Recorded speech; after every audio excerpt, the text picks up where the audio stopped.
Oi! Então, dessa vez eu vim ler um artigo nomeado Economia Anarquista, Modelos Econômicos, Propostos e Conceitos. Este artigo foi escrito aqui pelo Plínio para o site do Fé Libertária. Então, como eu sempre digo aqui no canal, sem mais delongas, começar a leitura aqui desse artigo. No caso, ele começa o artigo com uma citação do Kropotkin. Abre aspas. Os anarquistas consideram, portanto, que entregar ao Estado todas as fontes principais da vida econômica, a terra, as minas, as ferrovias, os bancos, os seguros, etc., assim como o controle de todos os ramos da indústria, além de todas as funções que acumula já em suas mãos, educação, religiões apoiadas pelo Estado, defesa do território, etc., significaria criar um novo instrumento de domínio.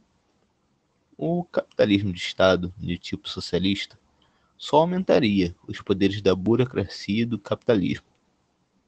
Ao contrário, o verdadeiro progresso está na descentralização, tanto territorial como funcional, no desenvolvimento do espírito local e da iniciativa pessoal, e na federação livre, do simples ao complexo, ao invés da hierarquia atual, que vai do centro à periferia. Fecha aspas. Citação do Peter Kropotkin, presente na seção de anarquismo da Enciclopédia Britânica. Agora, continuando aqui com o artigo. Quero tratar agora sobre um tema que surte bastante dúvida. Como seria uma economia anarquista? Não é um assunto simples de se falar, até porque não existe apenas um modelo de economia anarquista. Para entender, é preciso ter conhecimento que o anarquismo não tem uma cartilha, ou é determinista em seus conceitos. Sendo assim, qualquer um pode propor novos conceitos, desde que mantenha a premissa de eliminar todo o princípio de hierarquia. Por isso, há mais de um modelo de economia proposto, mas todos eliminam a exploração do homem pelo homem. Os três modelos de economia anarquista partem dos mesmos princípios. Seus alicerces são a liberdade dos indivíduos, apoio mútuo, propriedade coletiva e autogestão. Ou seja, em todos há um apelo à responsabilidade e solidariedade de cada indivíduo para com todos da comunidade. Conceitos de propriedade e posse. Antes de continuarmos, teremos que explicar dois conceitos que nortearam o assunto a partir de agora: propriedade e posse. Como explicamos anteriormente, todos os modelos econômicos anarquistas prezam pela propriedade coletiva. Favor não confundir com propriedade pública. Este último costuma se referir a toda propriedade que foi estatizada. Mas a propriedade coletiva é de fato de todos, sem regulação de nenhum órgão governamental ou privado. Aí, entramos na distinção de propriedade e da posse. A propriedade se refere ao dono de fato, comumente chamado de proprietário, que no caso dos modelos econômicos anarquistas, a propriedade sempre será da comunidade. E a posse, que se refere a quem está exercendo o uso da propriedade, que na prática anarquista é o que irá diferir de acordo com cada modelo. Por exemplo, isto não acontece em nenhum dos modelos anarquistas, mas é apenas uma explicação para distinguir propriedade e posse. O proprietário loca o seu imóvel a outra pessoa para que usufrua deste bem. O proprietário continua tendo a propriedade, porém a posse é do locatário. Os modelos econômicos anarquistas. Agora compreendida a questão entre propriedade e posse, podemos continuar a descrever os modelos econômicos anarquistas. Mutualismo. Desenvolvido pelo francês e o primeiro a se declarar anarquista, Pierre-Joseph Proudhon, seu objetivo era que todos os trabalhadores tivessem acesso aos meios de produção e poderiam exercer o seu trabalho sem nenhuma exploração, seja de um governo ou de um proprietarista. Proudhon era crítico ferrenho do socialismo autoritário, e o seu estudo sobre a propriedade constatou que não há diferença entre propriedade privada e propriedade pública, estatal, pois em ambas o proprietário, seja ele um indivíduo ou um governo, irá alienar e explorar os trabalhadores.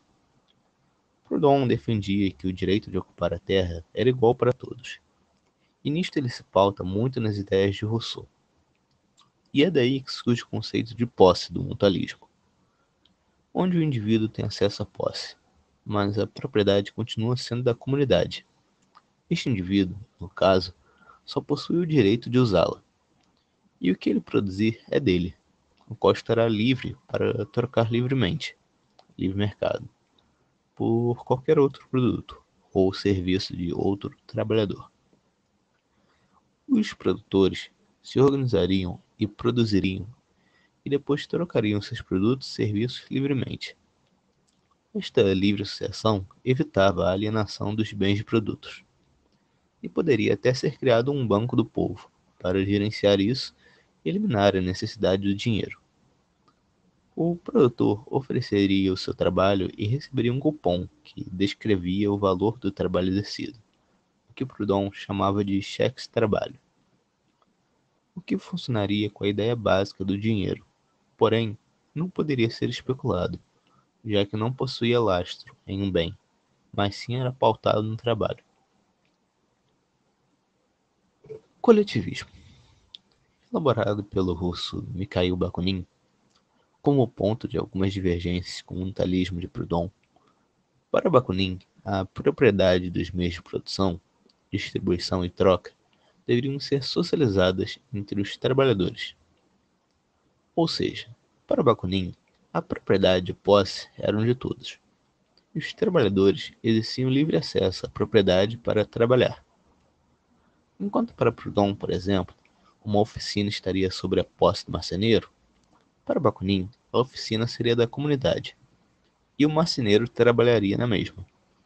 A remuneração pelo trabalho seria decidida coletivamente. Anarcomunismo. Com base dos estudos e experiências de Bakunin e Proudhon, o também russo Pyotr Kropotkin desenvolveu um novo modelo econômico anarquista. Para o ideólogo, a cooperação mútua não só era fundamental para a sociedade, como era parte do processo evolutivo da mesma.